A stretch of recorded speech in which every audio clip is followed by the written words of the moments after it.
કોંગ્રેસી આગેવાનો સામે ચાલી રહેલા કેસ મામલે આજે મહત્વપૂર્ણ કાર્યવાહી હાથ ધરાઈ હતી। નવસારી ડિસ્ટ્રિક્ટ સેશન્સ કોર્ટમાં ડિસ્ચાર્જ અરજી અંગે સુનાવણી યોજાઈ હતી। આ સુનાવણી દરમિયાન ધારાસભ્ય અનંત પટેલ તથા જિલ્લા કોંગ્રેસ પ્રમુખ શૈલેષ પટેલ અને આદિવાસી સમાજના આગેવાનો કોર્ટ સમક્ષ હાજર રહ્યા હતા। નોંધનીય છે કે વર્ષ 2022માં આ 22 આગેવાનો સામે લૂંટ તથા હત્યાના પ્રયાસ જેવા ગંભીર ગુનાઓ હેઠળ કેસ નોંધાયો હતો। વિપક્ષ તરફથી તમામ આગેવાનોને બિન તહોમત મુક્ત કરવા માટે ડિસ્ચાર્જ અરજી કરવામાં આવી હતી।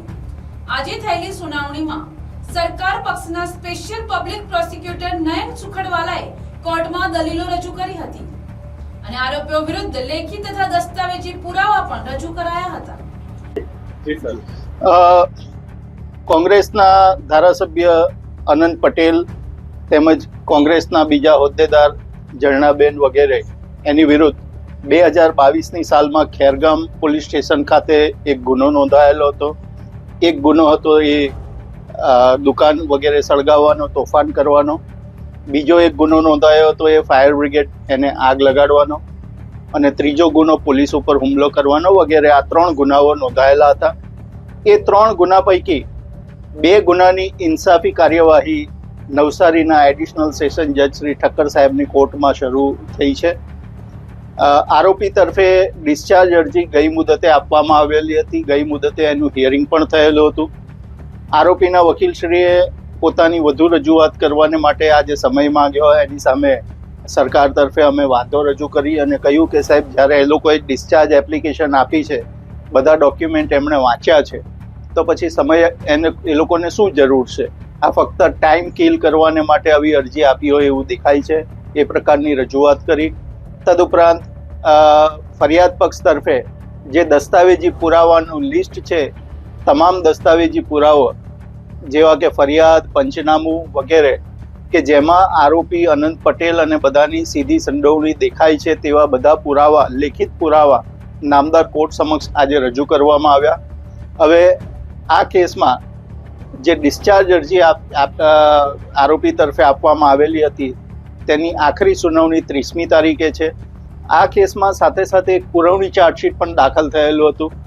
એ પુરવણી ચાર્જશીટમાં પણ આરોપીના વકીલશ્રીએ કહ્યું કે ભાઈ, અમે ડિસ્ચાર્જ અરજી આપવાના છીએ, તો એમાં ટૂંકી તારીખ એટલે કે 24મી તારીખ, આ મહિનાની 24 તારીખ રાખવામાં આવી છે, અને પછી બંનેનું હિયરિંગ 30મીએ સાથે રાખવામાં આવ્યું છે।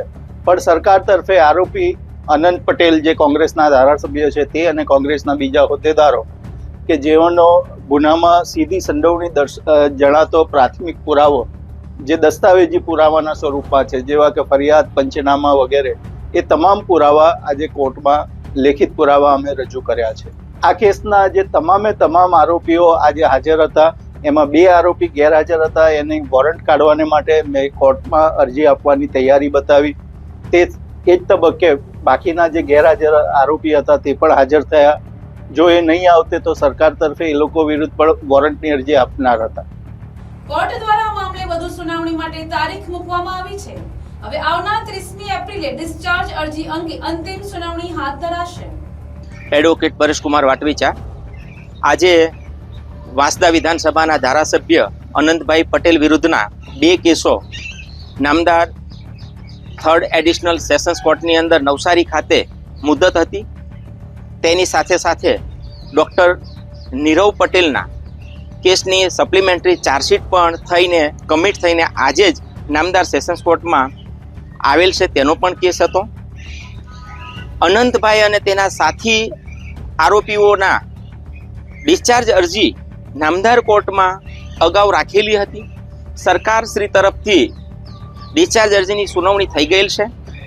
આરોપી તરફે ડિસ્ચાર્જ અરજીની સુનાવણી કરવા માટે મુદત માંગતા નામદાર કોર્ટે ન્યાયના વિશાળ હિતની અંદર એક મુદત આપી છે, અને હવે પછીની ઠરાવ તારીખ 30/4/2026 રાખવામાં આવી છે।